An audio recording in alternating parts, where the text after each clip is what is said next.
कभी सोचा है कि अगर जमीन अचानक चीख उठे, आसमान आग बरसाने लगे और एक पूरा शहर लम्हों में मिट जाए तो क्या होगा? ये कोई कहानी नहीं, बल्कि एक सच्ची हकीकत है। एक ऐसा शहर जिसे दुनिया ने अपनी आंखों के सामने तबाह होते देखा, मगर इसकी चीखें आज भी वक्त की राख में गूंजती हैं। एक ऐसा बदबख्त शहर जो आज भी इंसानियत को आईना दिखाता है। अगर आपको ऐसी तारीखी और इबरत अंगेज कहानियां पसंद हैं तो चैनल को सब्सक्राइब कीजिए ताकि आप कोई दास्तान मिस ना करें। कहानी शुरू होती है 18वीं सदी ईस्वी के एक शाम से। अटली के एक वीरान इलाके में वो हर रोज जमीन खोदता, उम्मीद करता कि शायद कहीं नीचे पानी मिल जाए। एक दिन जब उसने जमीन खोदी तो वहां से कोई चश्मा नहीं बल्कि एक ऐसा राज बरामद हुआ जिसने पूरी दुनिया के माहिरीन आसार कदीम को हिला कर रख दिया। जमीन के नीचे छपा हुआ एक पूरा शहर, एक ऐसा शहर जो तकरीबन 2000 साल से दुनिया की निगाहों से ओझल था। यह था पंपी, कदीम रोम की तहजीब का जीता जागता नमूना। पंपी इटली के इलाके कंपानिया में आज के नेपल्स शहर के करीब आबाद था। कभी ये रोशनी और रौनकों का मरकज था, मगर आज सिर्फ खंडर बाकी है। औरान खंडरात में दफनो हदास्तान जवानसान को याद दिलाती है कि जब गरूर और बेहयाई हद से बढ़ जाए तो कदर तक खामोश नहीं रहती। यह शहर 7वीं सदी क़िबले मसीह में आबाद हुआ। वक्त के साथ कई कौमों के ज़ीर असर रहने के बाद ही हरमन सल्तनत का हिस्सा बन गया। फिर यूं लगा जैसे खुशहाली की दीवी ने यहाँ बसीरा कर लिया हो। चौड़े रास्ते, पानी की फराहमी का निजाम, लाइब्रेरियां, अस्पताल, हमाम, बाजार, 2 मंजिला मकानात, पछवाड़ों में फवारे और दुनिया कहली ज़ेब्रा क्रॉसिंग, सब कुछ यहाँ मौजूद था। यहाँ तक कि मशहूर करीम कैक की इजाद भी पंपी ही में हुई थी। मगर वक्त के साथ दौलत बढ़ती गई और अखलाकियात घटती गई।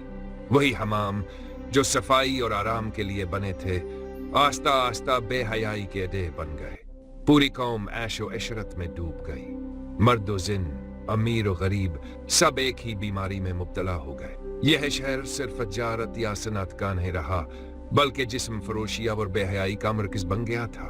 हत्ता कोहगना जो कभी कूमिल वतने किए थे, यहाँ आमा हो चुके। जानवरों के साथ बदफलियत को मामूल समझा जाता था। इंसान हैवान बन चुका था। मगर दोस्तों, कुदरत हर चीज देखती है और जब पैमाना लबरीज हो जाता है तो अजाब नाजिल होता है। पंपी के करीब एक आतिश फशा पहाड़ था, माउंट वेसुविस। 1789 ईस्वी में अचानक वह फट पड़ा। पहले धुआं था, फिर आग, फिर पत्थरों की बारिश। चंद लम्हों में पूरा शहर दहकते लावे और राख के नीचे दफन हो गया। तकरीबन 20,000 से ज्यादा लोग मुंह पर हलाक हुए। जो जिंदा बचे वो तहखानों में जा छिपे, मगर वहां न हवा थे न रोशनी। जब लावा गिरा तो सुबह पत्थर बन गए। आज भी जबान लाशों को देखा जाता है तो कोई माँ अपने बच्चे को सीने से लगाए है, कोई सजदे की हालत में, कोई हाथ दुआ के लिए उठाए, जैसे आखिरी लम्हे में रब से रहम मांग रहा हो। 3 दिन तक वो पहाड़ आग अगलता रहा और आखिरकार पंपी का वजूद मिट गया। तकरीबन 4 से 6 मीटर यानी 13 से 20 फुट राख के नीचे दफन ये शहर सदियों तक गुम रहा। यहाँ तक कि 1748 ईस्वी में एक बार फिर दरियाफ्त हुआ। जब खुदाई शुरू हुई तो हैरत अंगेज तौर पर सब कुछ वैसा ही था। घर, मार्केट, थिएटर, हत्ता के लोग भी बस पत्थर बने हुए। दुनिया ने देखा कि यह तबाही कोई हादसा नहीं थी बल्कि इबरत थी। कुदरत ने इस शहर को आने वाली नस्लों के लिए एक निशान इबरत बना दिया, जो जिस हालत में था हमेशा के लिए वैसा ही रह गया। बेहयाई सिर्फ एक अखलाकी कमजोरी नहीं, ये वो जहर है जो पूरे माशरे को अंदर से खोखला कर देता है।